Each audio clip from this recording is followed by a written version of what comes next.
Нет, я вообще никуда не хожу и стараюсь не встречаться ни с кем. Нет, я работаю. Нет, дома с детьми сижу.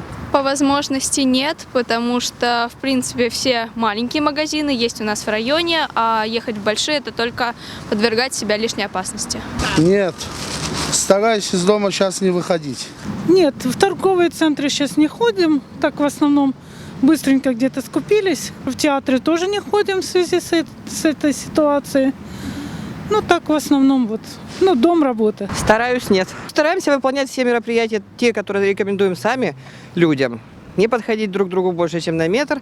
Стараться не находиться в местах, где находится человек, который с признаками ОРЗ, то есть кашель, насморк, да, мы видим, слышим, чихает, кашляет.